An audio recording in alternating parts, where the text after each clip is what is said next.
Olá, gente, tudo bom? Então, hoje a gente vai cair no nosso quarto capítulo, tá? E aí eu quero fazer uma pergunta, é arte e feminino. Quero fazer uma pergunta para vocês. Quantas mulheres artistas você conhece na atualidade, né? No mundo do esporte, da política, né? Assim, mulheres não de renome, mas mulheres importantes para a história. Quantas você conhece? E quantas você consegue citar nomes de mulheres que foram atuantes na cena cultural e na política, né? De 2 séculos atrás? É isso que a gente vai começar a ver, tá? E aí eu peço que você pegue lá o seu livro, abra na página 43, e tudo que eu marcar no livro aqui, no vídeo, você marca no seu, tá bom? Arte feminina. Certamente, aqui já no segundo parágrafo, certamente não é fácil pensar em nomes femininos que contam a nossa história, não apenas no campo artístico, como em todas as outras esferas de poder e de representação política e cultural. Por que será que é tão difícil encontrar nomes de mulheres, ainda que muitas tivessem existido e resistido à predominância das figuras masculinas no poder? Isso é algo para a gente estar pensando, né? Se somos em número a maioria, por que é tão difícil nos destacarmos, né? Ou sermos tratadas de igual para igual, né? A história do mundo e das sociedades, deixa eu abaixar um pouquinho. Ó, a história do mundo e das sociedades ocidentais foi, até pelo menos 2 séculos atrás, quase que integralmente escritas por homens, ou seja, o mundo quase sempre foi retratado a partir do ponto de vista masculino. Então, você pode marcar isso. Eram os homens que tinham acesso quase que exclusivo à escolaridade e à cultura, enquanto as mulheres analfabetas, em muitos dos casos, eram destinadas apenas aos papéis tradicionais de esposas, mães, donas de casa ou, no máximo, costureiras, cozinheiras, etc. Né? Isso nos leva a constatar que as mulheres, por muito tempo, ocuparam espaços e desempenharam funções de pouca representatividade nas funções sociais. Marca todo esse parágrafo, por favor. Aí, comparativamente, a presença masculina eram raros os exemplos de expressividade feminina, principalmente nas artes. No entanto, se pararmos para pensar, inúmeras das obras mais conhecidas da história da arte trazem como tema a mulher representada, né? Sejam nuas ou seminuas, com parte ou a totalidade do corpo encoberto, né? E aí, o exemplo que o livro dá é o Almoço na Relva, de Eduardo de Monet, né? E você vê, vou aumentar aqui. E você vê em vários momentos, a mulher sendo representada, e geralmente, ou quase que exclusivamente por homens, né? A gente nós éramos representadas, mas porém não com o nosso olhar, não era nós, mulheres artistas, nos representando, certo? E o homem sempre destacando, né, um outro tipo de olhar, vamos falar assim, tá? A estátua, descoberta no século XIX na ilha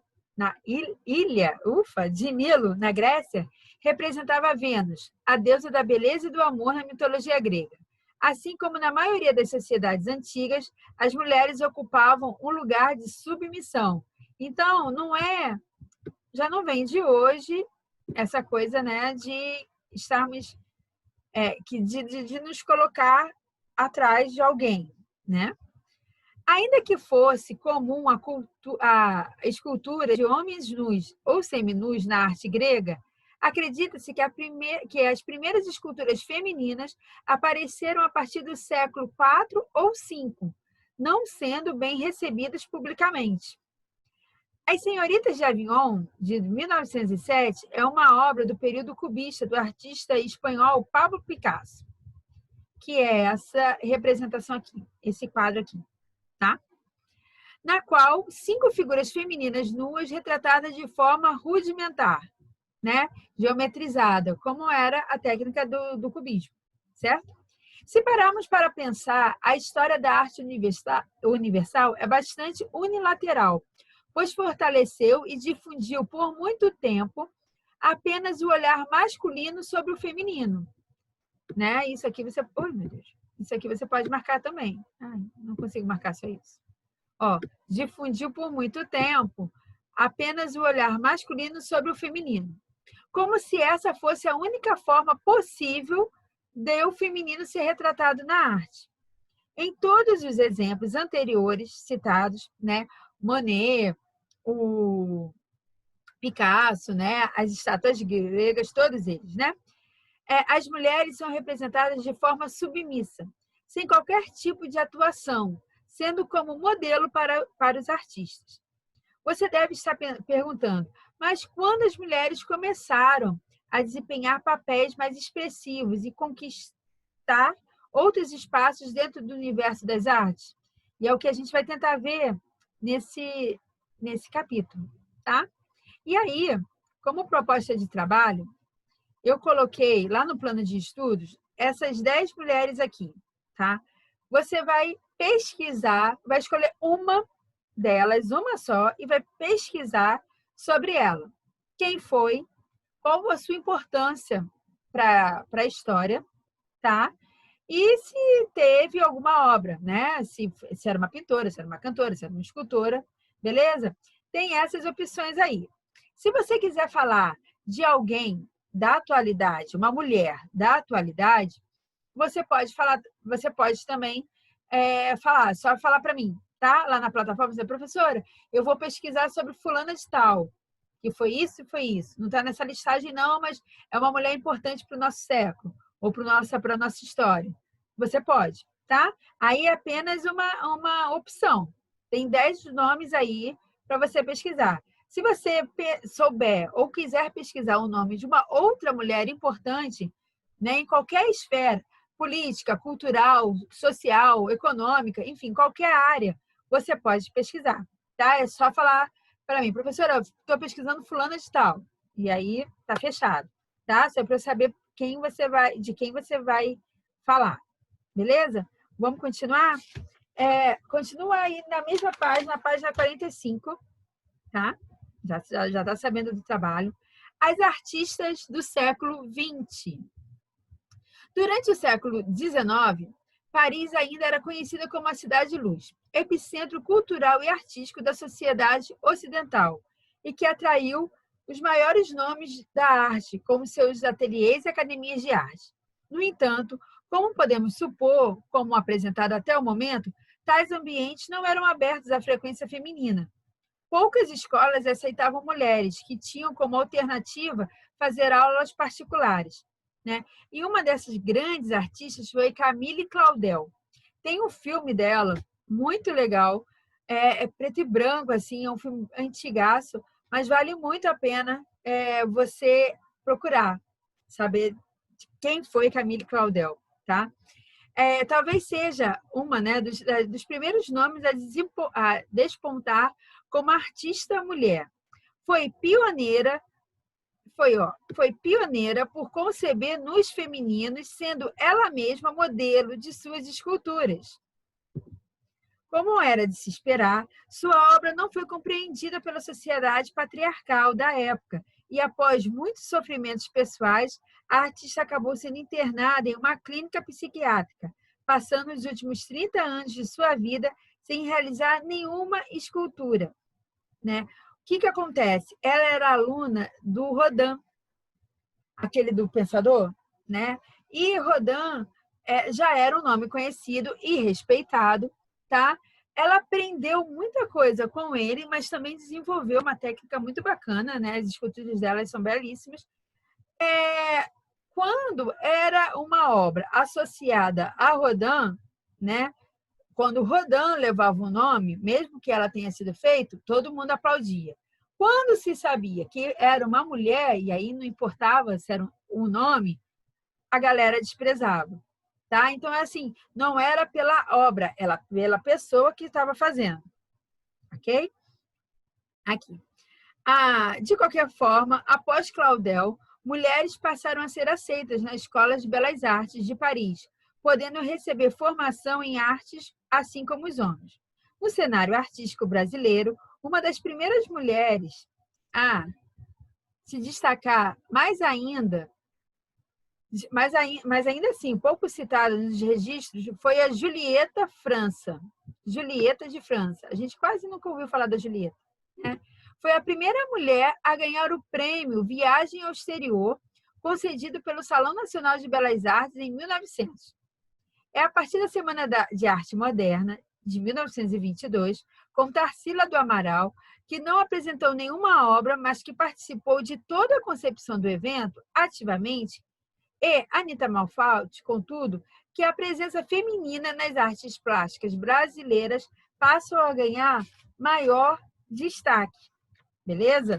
Então, assim, foi com muito custo que a gente conseguiu entrar nesse espaço. E pode ver que foi na Semana de Arte Moderna que artistas meio que tipo se materializaram, né? Mulheres se materializaram naquela mostra, tá? Pode-se, no entanto, afirmar que o século XX foi uma das grandes conquistas para as mulheres da sociedade ocidental, desde direitos civis à visibilidade e representatividade. Através da luta e da resistência, iniciou-se um processo lento de abertura de espaços e aceitação da figura feminina em círculos e segmentos que lhe foram negados por séculos. O movimento sufragista, no final do século XIX e início do século XX, foram um aspecto de extrema importância para essa transformação. Tem um filme muito legal que se chama As Sufragistas. Tá? Eu até tenho, mas eu não tenho como a gente juntar a galera e passar. Né? Certamente a gente assistiria juntos. Tá? E mostra a luta das mulheres para conseguir votar. Né? O processo, como se deu lá na Inglaterra, né? E foi com muito custo, né, que a gente hoje tem certa visibilidade e certos direitos, né? Então, os nossos direitos foram adquiridos com muita luta, né? E não é possível a gente abrir mão deles, né? A gente não abre mão dos direitos, a gente apenas quer melhorá-los e abri-los, expandi-los, mas nunca desistir ou abrir mão deles, tá bom? Gente, para atividade de casa, eu preciso que você leia a página 47. Vou mostrar aqui a carinha dela, né? Terminar de ler essa página, mas assim, ó, corpo e contestação, tá? Tá lá na página 47. Dá uma lidinha para a gente poder falar mais sobre isso na próxima aula, tá bom? E é isso. Vou esperar, vou marcar lá, vou escrever certinho, tudo no plano de estudos, tá? As mulheres estão cada vez mais se empoderando, né? Essa é a palavra do momento, mas assim, já é uma luta de muito tempo, certo? E nós, mulheres, somos, sim, capazes e boas e capazes, na verdade, né? De ocupar qualquer esfera que quisermos, né? Precisamos nos colocar, precisamos ser vistas. Show? E vai ser legal você conhecer essas mulheres assim tão importantes para a história do mundo, da sociedade. Beleza? Vou colocar passo a passo da nossa atividade, tá? Um resumo do que a gente leu lá no plano de estudos, tá? E leia a página 47, a página 47 e 48, tá? Para a gente continuar essa conversa. Um beijo, qualquer coisa é só falar, tá? Tchau, tchau.